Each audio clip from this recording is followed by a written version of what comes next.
Good day, everyone. We are here to discuss about our proposal for the upcoming 10th year anniversary of Salt&Pepper.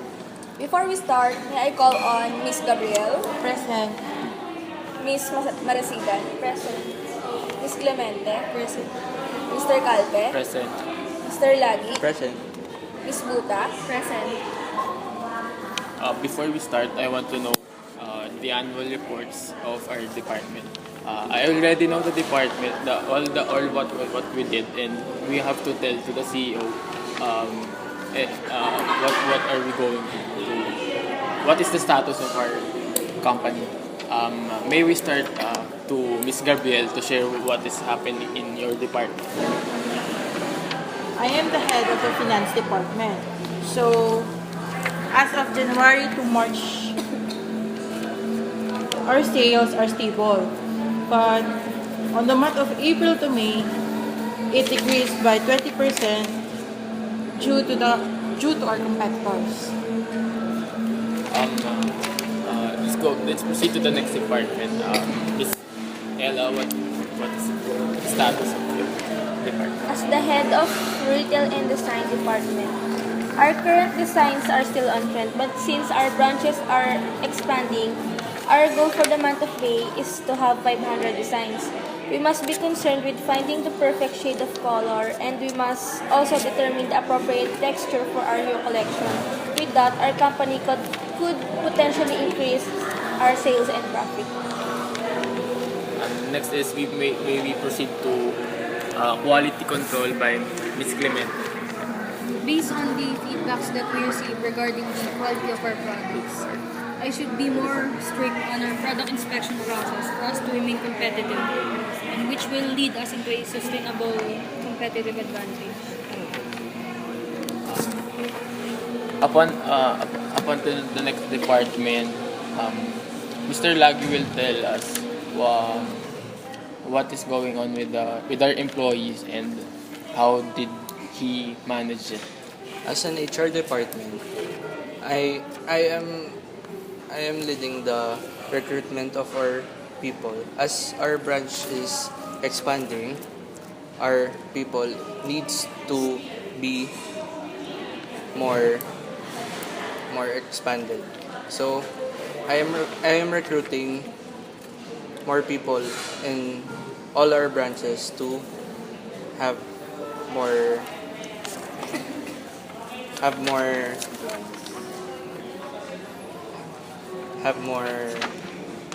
employees.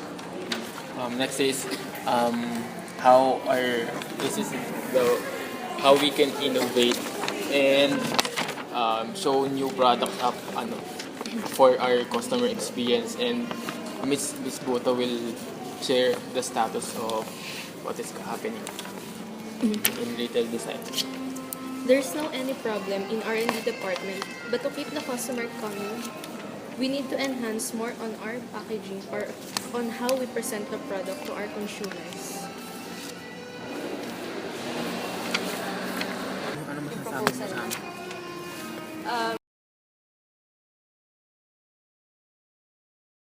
Okay, now we are going to proceed with the special order proposal, or the main point of this meeting. So, I am going to hear each of your proposals. We are going to start again with Miss Gabrielle. For my proposal, it is a marketing event.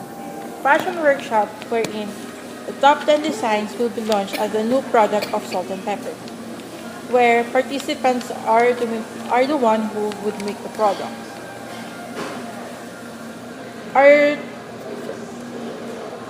The only entry for the event is worth of 2,500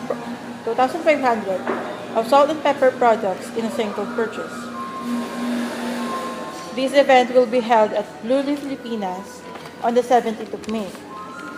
The workshop will be sponsored by SM Youth and other clothing lines.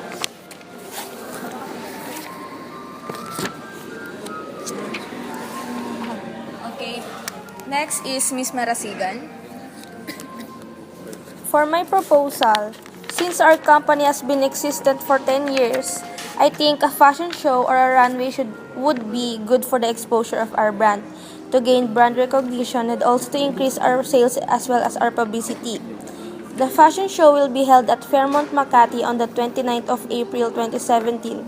This event will start at 1 o'clock in the afternoon until 7 o'clock in the evening. Ticket will cost 200 pesos with inclusions of food. Products of Salt and Pepper will be offered at 30% off in the said event. And there are also booths and performance from selected local artists to entertain the guests. For other inquiries, there would be a team to assist in the fashion show event. That's a good one. How about you, Miss Clemente? In my proposal, I prefer for a company to launch an event where we can reach out with our consumers, specifically the millennials.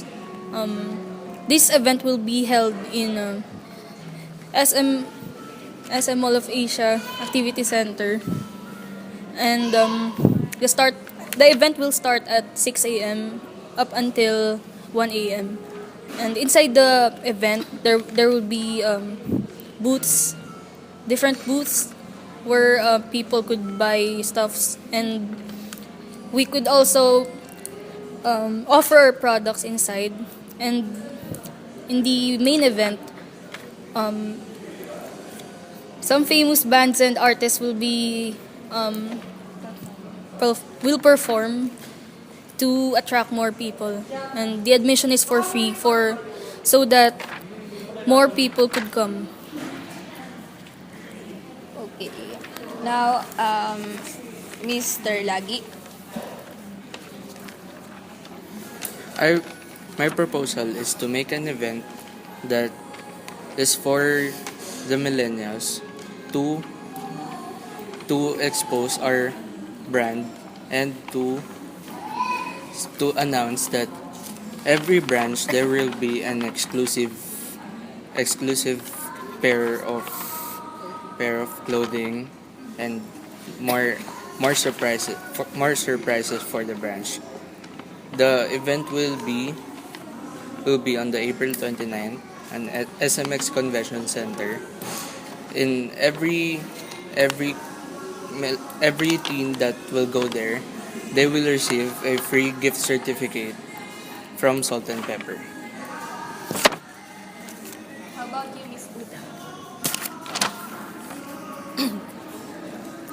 For my proposal, Salt and Pepper has been an excellent provider of the newest and hottest fashion trends. The main purpose of the marketing event is to make the Salt and Pepper through customer-based pricing. Customer-based pricing is not simply what the customer is willing to pay, but reflects the value of the product or service from the consumer's perspectives. The event will held at Sofitel Plaza, Manila on the 29th of April 2017. Event will start at 1 to 6 p.m. in the afternoon. Ticket will cost 150 pesos with inclusions of food, and there are also booths and guests who will model the clothes at the event.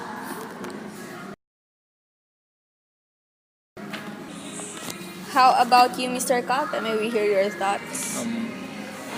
I let my team to create all the ideas, to make them enhance upon their capabilities, and I want to show to our CEO how I can support and help the ideas. I let them do it for the improvement of our company, and to enhance their creativity. And then upon the strategical and tactical plan, I am here to support their ideas, whichever we deliberate to discuss. Whoever has the best idea, I am here to support them and to do all the tactical plans. And what are your thoughts, CEO? As the CEO of this company, I myself have also prepared my own proposal, but this one is different from the rest. My proposal is adding a new product or service in our company, which is to have like a new to have an additional service, which is a restaurant or a cafe, where we are going to offer them a bunch of different foods or and beverages. But of course, the price range will depend on our target customers. But after hearing all your thoughts, what do you guys think? Which one do you prefer most? What are your thoughts about you? It is Miss Ella and Miss Pam proposal was I think it is very practical and it is very easy to do. We can plan this in a short time, and we can be very effective if we create if we both combine Miss Ella's fashion show proposal and Miss Clemente's band, and people celebrities will perform, and there are booths. Um, uh, personally Miss CEO, this is more doable and feasible to do. How about other? What do you prefer? Do you think? I'm in favor of in your decision since our proposal is just right for our budget. Since the financial department can handle the budgeting, since a lot of you have chose both of their proposals, maybe we can settle this out. So we are going to invite some famous bands. Is that what you're saying? Yes, ma'am. Yeah, and then there are going to be booths, and then of course our main like spotlight there is our clothing. And then how about you? Maybe after the bands is the runway or fashion show of our pieces, Yes. our clothing pieces. Why not select maybe 10 people from our audience to wear our clothes, and they will be the one to they will be the one to expose it. What do you think? But Maybe- how are we going to do that? Like a raffle or A raffle. What will do? We want our audience to participate and experience our product. how are they going to prepare? Like prior to the event, we are going to like contact this audience, or in our online. They will be chosen on the spot, and they will be given time to rehearse for us to know what they're going to do. Oh, okay. But other than our audience, there are going to be the models prepared. What else? How about the time? What do you think? Maybe the time is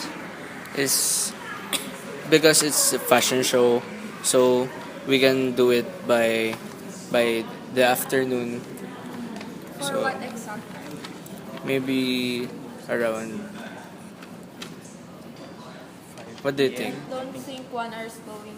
5 For till evening. How about 4 onwards.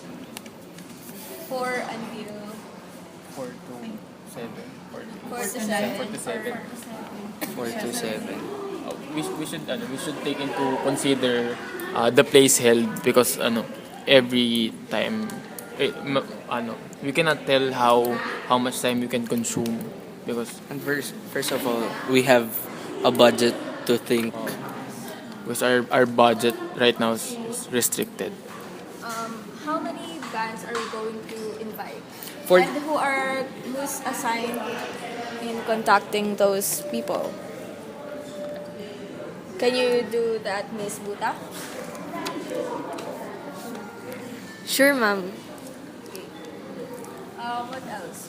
I think for the bands, maybe in the duration of the fashion show, the bands will enter like intermission number like that in between the fashion show during the changing of clothes of the models. While you were saying your proposal earlier, I've heard that there is going to be a price for the tickets, right? And how much is it again? I think 200 pesos will be enough because How it many has. audience are going? What do you think? How many?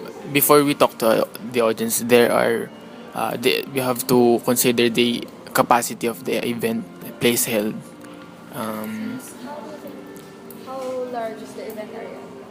Since the admission is for free, we could estimate the audience to be thousands, I think. I think that's going to be too much because I think like 100 will do. Around Is the event area large enough for 1,000 people? They could go. They could freely go inside or out. And Then we are going to provide like 1,000 tickets. I think that's going to be a lot of work to be done. For my opinion, let's not require them to buy a ticket or have a ticket price. Instead, we're going to have an outlet outside when they're going to buy at least one product so that they could enter the for free. That's a good idea. What else? Since it's open for everyone, I think the number of guests will be around 300 to 500. What else? You have something to Do you add? have something? I'm okay with that. 300 to 500 guests. let's settle our deliberation and let's agree upon what are your thoughts, and we should agree to them, and we could around 300 to 500, and then Okay, so this is the final decisions of everyone.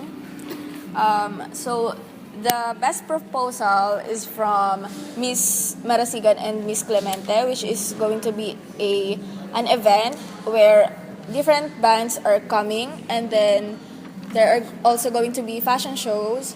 And for people to be able to attend that event, they are required to buy at least one of our items from Salt&Pepper, and then the tickets are free. And that's the only requirement for them to buy one of our items to enter that event. And what else? The guest will be 300 to 500 people. What else? Is that it? I think we're good. Okay, so we're settled. So since that's settled, I'm going to announce when is going to be our next meeting. So I think we can meet again by Tuesday at 3 p.m. until 5 or 4:30 to 5 p.m. Are you okay with that? Yes. Okay, so other announcement? let's be on time. We should be prompt at our time in this. Okay, so that's it, everyone. Thank you for coming to this meeting, and I will see you again next time.